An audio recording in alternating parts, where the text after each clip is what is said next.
여러분, 와인 세계를 보면요. 주연보다 더 눈길이 가는 그런 매력적인 조연들이 있잖아요. 오늘 이야기할 카베르네 프랑이 딱 그런 경우인 것 같아요.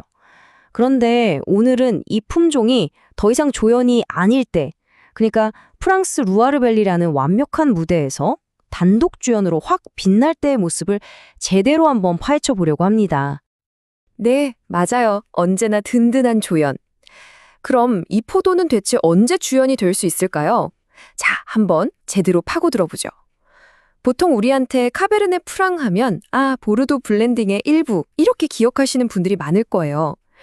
근데요, 이 품종이 가진 진짜 잠재력, 그 순수한 매력은요, 바로 단일 품종 와인으로 만들어졌을 때 폭발하거든요. 그 무대가 과연 어딜까요? 자, 여기 표를 보시면 카베르네 프랑의 두 얼굴이 정말 명확하게 보이죠. 먼저 보르도.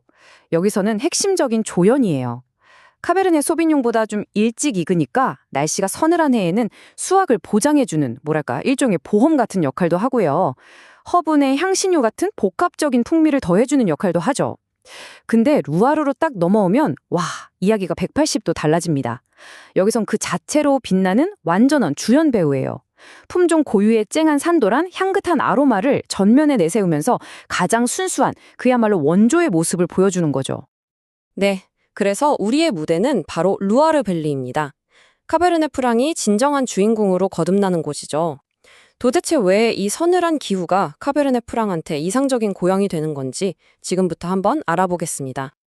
네, 핵심은 바로 이 서늘한 기후에 있습니다. 사실 포도가 익는데 좀 어려울 수도 있는 환경인데 이게 오히려 장점이 되는 거죠. 왜냐하면 이 길고 느린 성장기 덕분에 더운 지역처럼 당도만 확 올라가는 걸 막아주거든요. 그 시간 동안 포도는 페놀계 성숙을 이룰 수 있게 돼요. 다시 말해서 포도의 맛과 향, 그리고 타닌이 설익지 않고 제대로 꽉 차게 익을 시간을 충분히 벌어준다는 뜻입니다. 바로 이게 루아르 카베르네 프랑의 시그니처인 그 생동감 넘치는 산도와 섬세한 아로마를 만들어내는 비밀인 거죠. 자, 그럼 여기서 이야기가 좀 더 깊이 들어갑니다. 루아르 밸리라고 해서 다 같은 게 아니거든요. 바로 옆에 붙어있는 세 지역, 시농, 부르게이, 그리고 소뮤르 샴페니가 똑같은 카베르네 프랑 품종을 가지고 어떻게 이렇게나 다른 스타일의 와인을 만들어낼 수 있을까요? 그 비밀의 열쇠는 바로 토양에 있습니다. 이 테로와 삼중주 한번 제대로 감상해 보시죠. 자, 이 세 지역 이야기를 하기 전에 꼭 알아야 할 단어가 하나 있습니다. 바로 투포예요. 이 지역의 핵심 토양인데 부드러운 석회암이라고 생각하시면 돼요. 이게 왜 중요하냐면 배수가 잘 되고 수분 조절 능력이 뛰어난 건 기본이고요. 그 이상의 역할을 하거든요. 바로 와인의 그 특유의 분필 같은 질감, 그리고 아주 뚜렷한 미네랄리티를 선물하는 거죠. 우리가 잠시 후에 이야기할 소뮤르의 우아함이나 신홍 언덕 와인의 단단한 구조감, 그 근원이 바로 이 투포에 있습니다. 자, 이 표를 보시면 방금 말씀드린 내용이 한눈에 딱 들어오죠? 루아르 카베르네 프랑의 세 얼굴입니다. 먼저 시농, 모래, 자갈, 점토, 투포까지. 토양이 정말 다양하니까 와인 스타일도 가장 다채로워요. 가벼운 것부터 아주 묵직한 것까지 다 만들죠. 반면에 부르게이는 좀 더 일관성 있게 견고하고 타닌이 강한 스타일을 보여주고요. 마지막으로 소미오르 샹피니는 거의 순수한 투포 석회암의 영향으로 가장 가볍고 향기로운 와인을 만듭니다.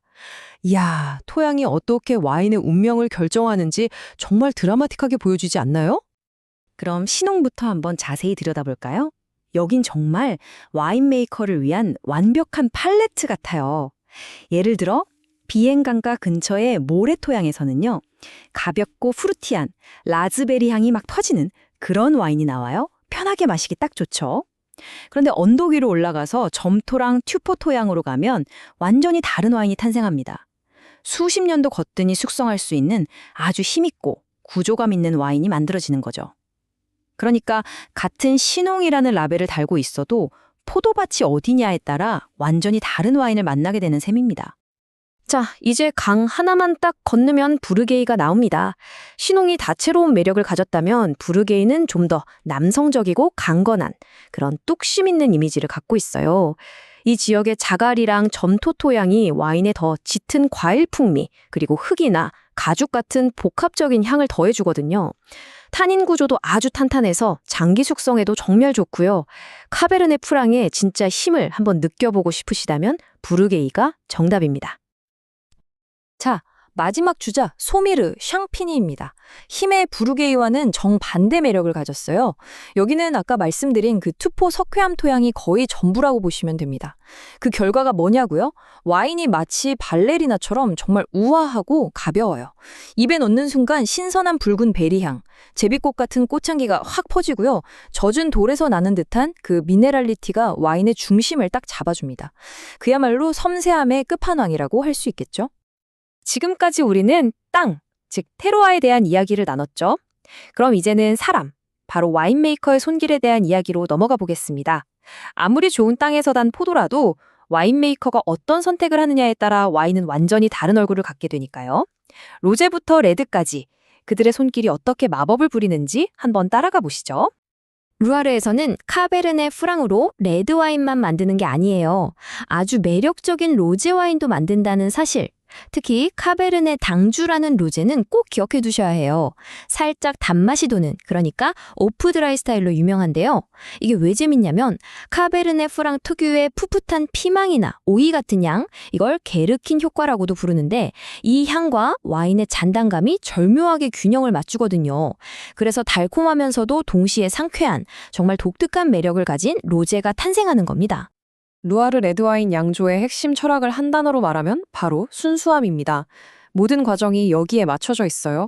먼저 발효는 스테인레스 스틸이나 아주 오래된 대형 오크통처럼 와인에 별다른 향을 입히지 않는 중성적인 용기에서 진행해요. 과일 본연의 캐릭터를 살리기 위해서죠. 껍질 접촉, 즉 치명도 너무 과하지 않게 조절하고요. 숙성은 어떨까요? 보레도처럼 새 오크통의 진한 바닐라 향? 여기선 거의 찾아보기 힘듭니다. 대신 오래된 배럴이나 탱크에서 과실미와 테로아의 특성이 자연스럽게 드러나도록 내버려 두죠. 모랍과 화려한 화장으로 덮는 게 아니라 본연의 민낯 그 자체의 아름다움을 보여주겠다는 철학이 담겨 있는 겁니다. 자, 지금까지 이론적인 이야기를 많이 했으니까 이제 진짜 실전으로 들어가 볼 시간입니다.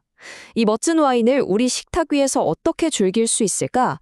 그리고 루아르 카베르네 프랑이 왜 그 똑똑한 소믈리에들 사이에서 비밀병기라고 불리는지 그 맛과 음식 페어링의 세계로 여러분을 안내하겠습니다.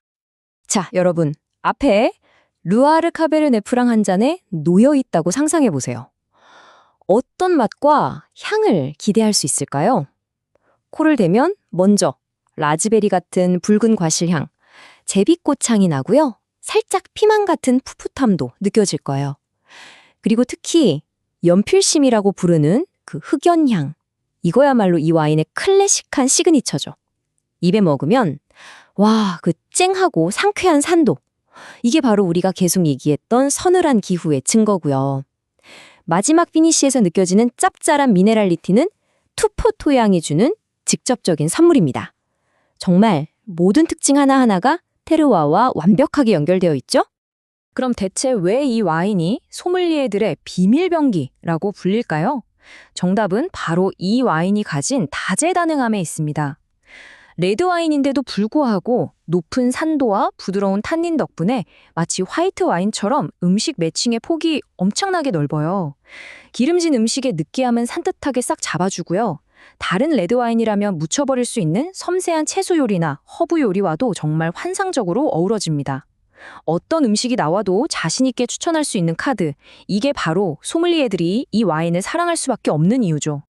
자, 그럼 구체적으로 어떤 음식이랑 먹으면 좋을까요? 여기 보시면 정말 스펙트럼이 넓죠? 구운 닭고기, 버섯 리조토 다 좋고요. 특히 루아르 지역의 명물인 염소 치즈와의 궁합은 이건 뭐 클래식 중의 클래식입니다. 와인의 흙내음은 버섯의 풍미를 살려주고 찡한 산미는 치즈의 맛을 더 깔끔하게 만들어주고 과실미는 돼지고기 같은 육류와도 완벽하게 어우러지죠. 정말 뭘 준비하시던 실패할 확률이 거의 없는 그야말로 만능 치트키 같은 와인입니다. 그래서 오늘 이야기를 마무리하면서 여러분께 이런 질문을 한번 던져보고 싶습니다. 이렇게 상쾌하면서도 복합적이고 어떤 음식을 가져다 놔도 훌륭하게 어울리는 이 놀라운 와인. 어쩌면 루아르 카베르네 프랑이야말로 우리가 그동안 충분히 즐기지 못했던 우리 식탁 위 최고의 파트너가 아니었을까요? 오늘 저녁 한번 직접 경험해 보시는 건 어떨까요?